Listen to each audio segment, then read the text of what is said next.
You read the Bible, Brett? Yes. Well, there's this passage I got memorized. Sort of fits this occasion. Ezekiel 25:17. The path of the righteous man is beset on all sides by the iniquities of the selfish and the tyranny of evil men. Blessed is he who in the name of charity and goodwill shepherds the weak through the valley of darkness, for he is truly his brother's keeper and the finder of lost children. And I will strike down upon thee with great vengeance and furious anger those who attempt to poison and destroy my brothers. And you will know my name is the Lord when I lay my vengeance upon thee. Quentin Jerome Tarantino was born on March 27, 1963, in Knoxville, Tennessee. A 16-year-old Tarantino dropped out of high school and pursued his passion for writing. He developed his interest in film at a young age, which led him to become the success he is today. It's hard to go back to the very beginning, because I always remember loving movies, and that was always the one thing that I loved more than anything else. You know, it was just the thing that I enjoyed more. Some kids enjoy sports more, some kids enjoy this or that more. I always was into film. I loved horror films. I was really into the Universal horror film, Frankenstein, the Wolfman, and everything like that. And then also comedy. And MXL was my favorite at the time. And my first actually kind of understanding, or I guess where I made genre distinctions in film, was Abbott and Costello Meet Frankenstein. Because when I was a little kid, Quentin Tarantino explored the historical context of slavery, racism, World War II, and masculinity to develop films that bring forth controversy and a new perspective to cinema. For many decades, masculinity was a way to characterize something a man possessed physically and mentally, but it will soon be defined as a possession of both male and females. Over many decades, masculinity was the way men were perceived over their smaller male counterparts and overall female counterparts. Being packed with muscle and being a man was what led to many women stepping up and fighting for their rights to be equal with men. Throughout Tarantino's filmography, his characters are known for being male, dominating, and tend to demonstrate masculinity. However, in a select few of his movies, there are women fulfilling that masculine role. Some of Tarantino's films include Reservoir Dogs, Kill Bill, Inglourious Basterds, and Django Unchained.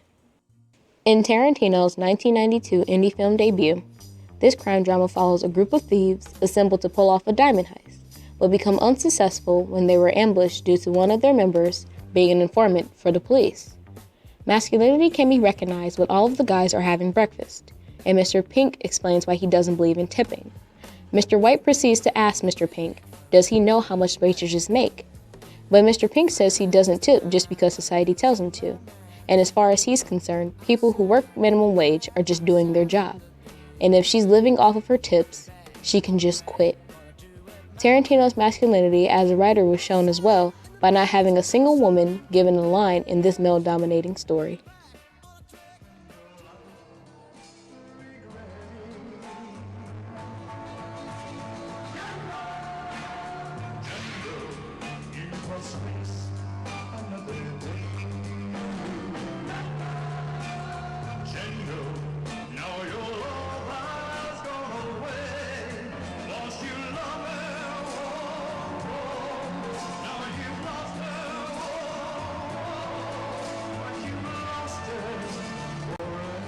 Another male-dominating film by Quentin Tarantino was his 2012 blaxploitation film, Django Unchained. The film takes place 2 years before the Civil War, where a free slave named Django is released by a German dentist named Dr. King Schultz. Schultz recruits Django to help him with bounty hunting. While fulfilling small bounties with Django, Schultz comes across a huge bounty for the infamous plantation owner, Calvin Candy, the man who has Django's wife, Broomhilda. In the opening scene, Django is freed by Dr. King Schultz while the audience peers at his whipped, beaten, and muscular body. Masculinity is prevalent here due to the standards of men having great muscular structure. In the film Inglourious Basterds, the story takes place within the first year of Germany's occupation in France. The Third Reich and its leader Hans Landa were in charge of executing the family of a Jewish French native named Shoshana Dreyfus. She intends to seek revenge by allowing the Germans to watch their acknowledgement film for a fellow soldier in her family's theater. In the U.S., Lieutenant Aldo Raine was developing a group of Jewish American soldiers who called themselves the Bastards. The Bastards were preparing themselves for revenge on the Nazis by committing violent acts such as scalping and brutally beating them. Later on, Raine and his soldiers teamed up with an undercover agent and German actress named Brigitte von Hammersmark. The lives of the Third Reich, Hitler, Raine, his men, and Brigitte are in the hands of Shoshana when she seeks her revenge.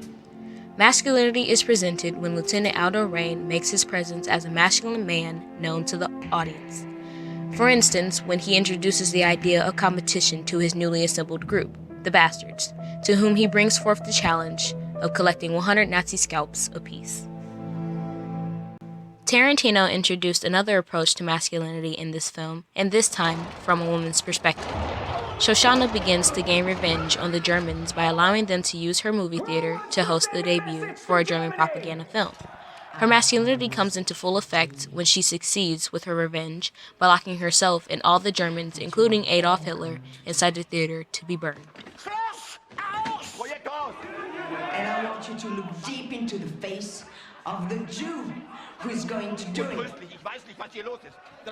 Say, burn down. Oui, Shoshana.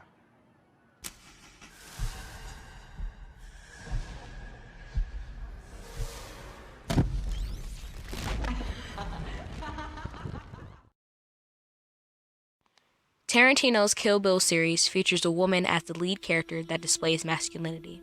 The film follows the leading femme fatale, a former assassin known as the Bride, who wakes from a coma 4 years after her jealous ex-lover, Bill, attempts to murder her on her wedding day. Fueled by a ravenous desire for revenge, she vows to get even with every person who contributed to the loss of her unborn child, her entire wedding party, and 4 years of her life. After devising a hit list, the Bride, later known as Beatrix Kiddo, shows her masculinity by setting off on her quest, enduring unspeakable injury and ruthless enemies. Over the years, Tarantino has suffered judgment from the African American community, particularly because of his use of the N-word. Most of the criticism came from fellow director and actor Spike Lee. Lee was on record stating, "I have a definite problem with Quentin Tarantino's excessive use of the N-word. I think something is wrong with him. It's just the N-word, the N-word, the N-word." Tarantino later responded, "If you made money being a critic in black culture in the last 20 years, you have to deal with me. You must have an opinion of me. You must deal with what I'm saying and deal with the consequences. If you sift through the criticism, you'll see it's pretty evenly divided between pros and cons. But when the black critics came out with savage think pieces about Django, I couldn't have cared less. If people don't like my movies, they don't like my movies, and if they don't get it, it doesn't matter." One main example of his controversial use of this word would be in the 2012 film Django Unchained. Tarantino uses racism in many of his films to provide some context to his audiences about his characters in a particular setting or character to bring his films relatable content. In Django Unchained, the background is slavery, but the overall premise of the movie was a revenge story. Even though this film is shy with its historical accuracy, it does have some accurate features within it. The Daily Beast stated, "Yet to describe the plot of Django as absurd and outlandish as many reviewers have done, misses a crucial point. The true history of the Cotton Kingdom before the Civil War was no less bizarre and bloody than anything the movie has to offer."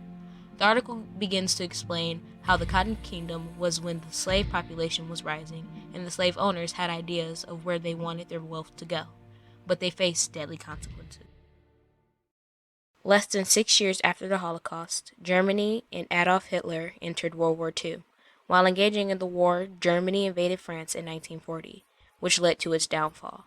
Before Germany had invaded France, the French, along with the British, had declared war on Germany.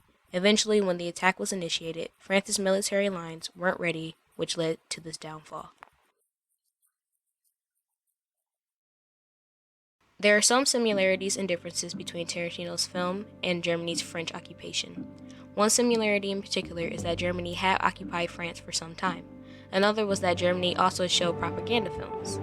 a major difference between the two being that Adolf Hitler didn't die in a movie theater from a Jewish woman. According to a journal article, the critic of Time magazine was equally enthusiastic, praising Tarantino's audaciousness in inventing an ending that is pure Hollywood. Hitler would die where? In a movie theater. And who will kill him? Some Jews. Roger Ebert, for his part, exulted that Tarantino provides World War II with a much-needed alternative ending. Jamie Bernard once said about Tarantino, his success may be due to his talent, but his popularity is due to the way he taps effortlessly into the pop culture stew that nourished him. The way Tarantino tells his stories are by taking a non-linear approach. He uses his love for film to make cinematic masterpieces that involve historic moments and elements like slavery, racism, masculinity, and the essence of World War II. These things play a major role in everyday life, as well as the past itself. Some may argue that his films mock these historical moments. However, Tarantino brings a different point of view as well as a well-developed story to make these moments forever entertaining.